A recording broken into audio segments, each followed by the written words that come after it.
Les restrictions de communication auxquelles mon groupe et moi sommes soumis. Bonjour à nouveau.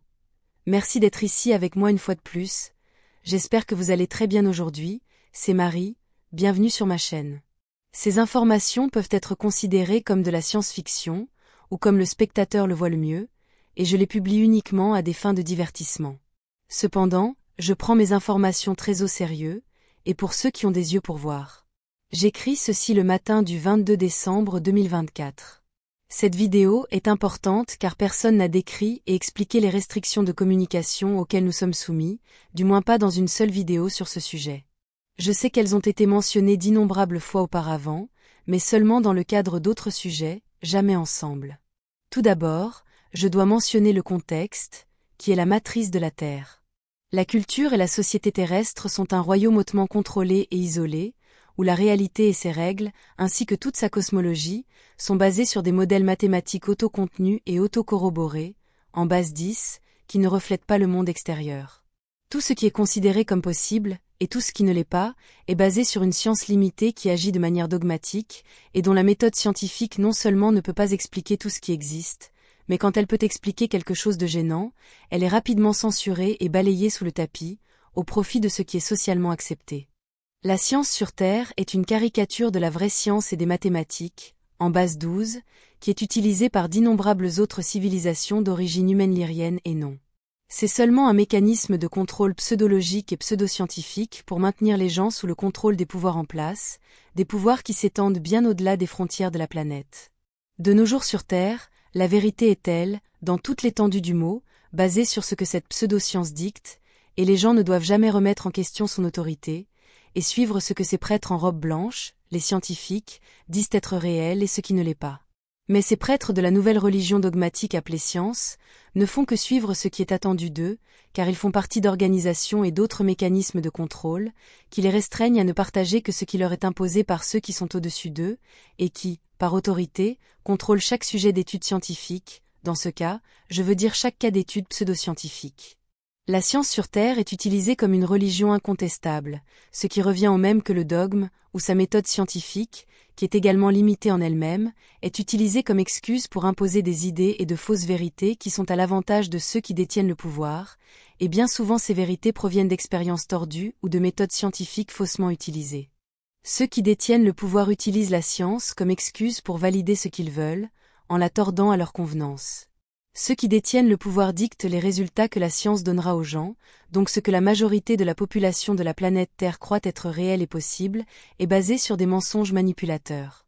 Pour aggraver les choses, il existe d'autres mécanismes de lavage de cerveau sur Terre qui sont utilisés pour contrôler l'esprit de la population, et les amener à penser et croire ce que ceux qui détiennent le pouvoir veulent, mais je ne peux pas m'étendre dans cette direction dans cette vidéo car je m'éloignerai du sujet. Ce que les gens croient est ce qu'ils manifestent comme leur réalité personnelle et collective, car ils ne peuvent générer que ce qui est au niveau de leur conscience. Les gens sur Terre sont principalement d'accord sur ce qu'est la réalité, c'est pourquoi nous disons souvent qu'un royaume existentiel est basé sur des accords de perception, ce qui peut également s'expliquer en disant simplement que les gens vivent et expérimentent un royaume, car leurs vibrations coïncident, sachant que les pensées sont des vibrations. Tout cela signifie que le royaume existentiel de la Terre, qui inclut sa culture et sa société, ne peut exister que parce qu'il est isolé du reste de la communauté galactique. Après tout, s'ils avaient un contact ouvert complet, leur précieuse matrice terrestre avec toutes ses valeurs et attributs se dissoudrait et cesserait d'exister. La seule façon de maintenir la Terre telle qu'elle est de la garder isolée, ce qui signifie que d'autres personnes non originaires de la Terre, ainsi que d'autres espèces, ne devraient jamais pouvoir se montrer ouvertement, car cela briserait les idées mêmes qui sont à la base de la matrice. Ensuite, après avoir expliqué tout cela, nous en venons au point principal de cette vidéo.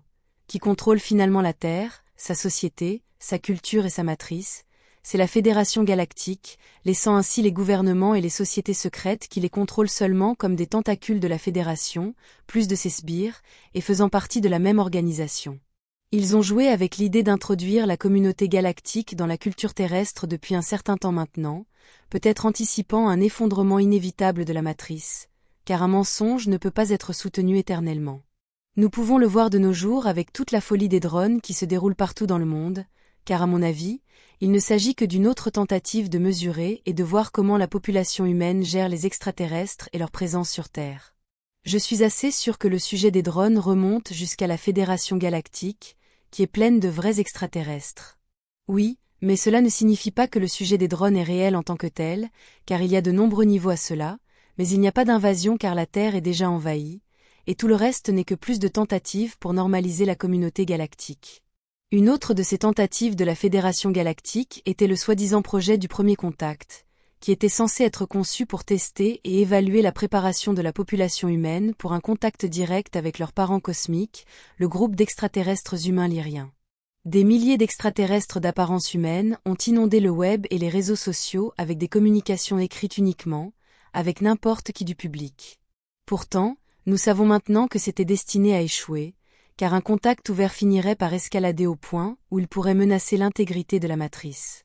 C'est à ce moment-là que ce type de contact écrit a commencé, quelque part en 2009, mais il a culminé vers 2016, pour ensuite disparaître presque entièrement vers la fin de 2017.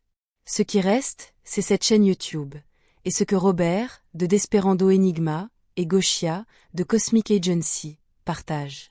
Cette méthode de communication écrite uniquement a été développée par la Fédération galactique, et c'est seulement nous qui la maintenons en vie, malgré la possibilité qu'un ou plusieurs non-humains parlent de cette manière, ce que j'ignore, c'est possible. Il y a un ensemble de règles et de réglementations que la Fédération galactique, en tant que propriétaire ultime de la Terre, a imposées à tous ses membres et aux espèces visitantes, et elles sont assez rigides car elles sont destinées à conserver l'intégrité de leur précieuse matrice. Il y a un ensemble de règles et de réglementations pour les extraterrestres qui ne ressemblent pas à des humains, ou pas assez humains, et celles-ci sont les plus strictes car ils ne sont pas autorisés à la surface de la planète du tout, ni à utiliser aucun moyen de communication, sauf s'ils sont strictement surveillés par leur personnel, sinon ils seraient expulsés. Mais l'ensemble des règles et réglementations qui nous concernent sont celles imposées à tous les extraterrestres ayant une apparence humaine, en particulier ceux qui partagent des génétiques similaires à celles des humains terrestres, et c'est là que nous intervenons en tant que TGTiens. Une des règles de base que les extraterrestres ayant une apparence humaine doivent connaître et suivre est que même si certains d'entre eux sont autorisés à descendre sur la surface de la planète en tant que step-down, dès qu'ils mettent le pied hors de leur vaisseau spatial, ils sont soumis aux lois humaines et seront traités comme des humains terrestres. Tous les step-down doivent suivre les lois et règles terrestres, ainsi que subir les conséquences de ne pas les suivre. Pendant qu'ils sont sur la surface de la planète en tant que step-down, ils ne doivent pas fournir de preuves visibles ou circonstancielles de leur origine non humaine.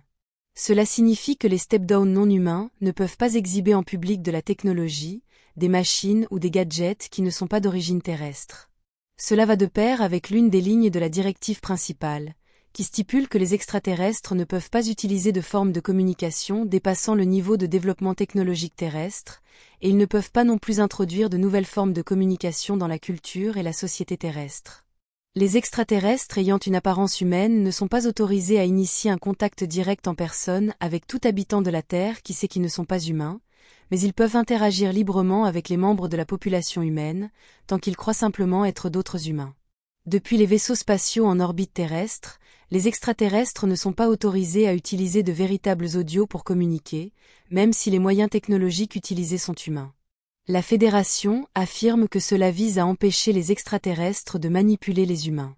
Cela est censé être ainsi car de nombreux humains de l'espace lyrien utilisent des langues télépathiques verbales, ou bien qu'ils utilisent toujours le mot parlé, sont fortement chargés de données télépathiques qui en augmentent le sens, permettant ainsi un flux de données beaucoup plus large.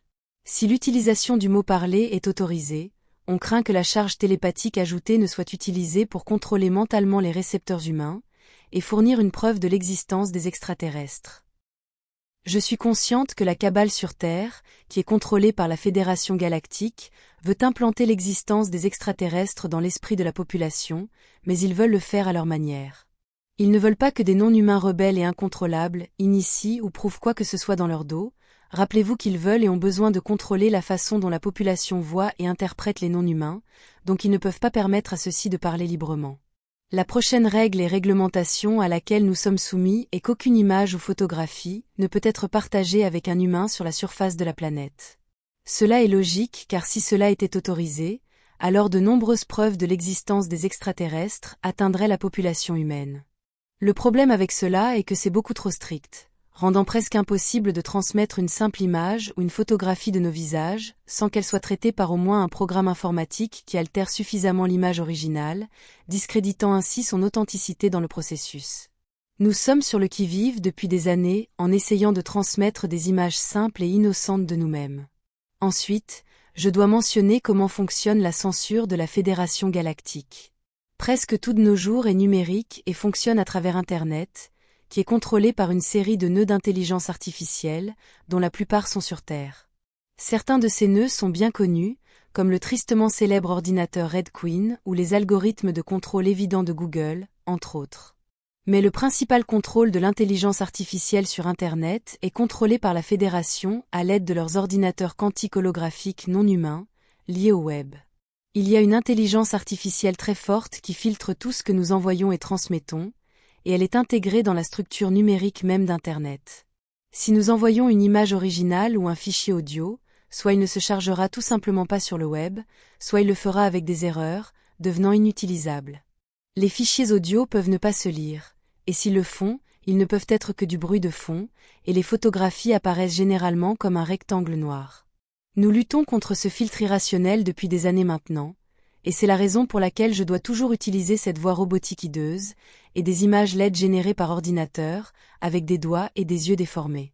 En ce qui concerne mes photographies, elles sont la meilleure représentation possible de ma véritable apparence, bien que certaines originales aient miraculeusement passé les filtres. Nous ne pouvons tout simplement pas fournir de preuves directes que nous existons, car tout ce que nous faisons doit avoir une explication humaine. Tout ce que je viens de dire peut être pris comme une excuse pour ne pas fournir de preuves, je sais, et c'est tout l'objectif de ces restrictions. Nous n'en donnons pas plus, car nous ne pouvons pas en donner plus, et cette communication écrite, avec l'aide d'une voix robotique, c'est beaucoup si vous observez à quel point la Fédération essaie de conserver sa matrice chérie. Tout ce que j'ai, c'est ce que je dis, ce que j'écris ici comme si je vous parlais, c'est pourquoi c'est à vous de décider si nous sommes réels. Si je suis réel. C'est pourquoi je ne générerai jamais de texte informatique, car mes doigts et ce qu'ils écrivent sont les seules choses qui viennent vraiment de moi, sans filtre, ou presque sans filtre, juste ce que je suis autorisé à parler et de ce qui ne l'est pas, ici sur YouTube. Ironiquement, de nombreuses fois, mon groupe et moi avons été discrédités parce que nous en disons trop, parce que nous sommes trop communicatifs et donnons trop de détails sur tout ce dont nous parlons. Cela est dû au fait que nous ne nous conformons pas aux attentes que les experts désignés ont imposées à la population humaine sur la manière dont le contact avec les extraterrestres devrait être. Pensez à ce qu'ils attendent. Peut-être que des messages courts, confus et imprécis seraient plus crédibles. Je fais ce que je peux ici, chers amis.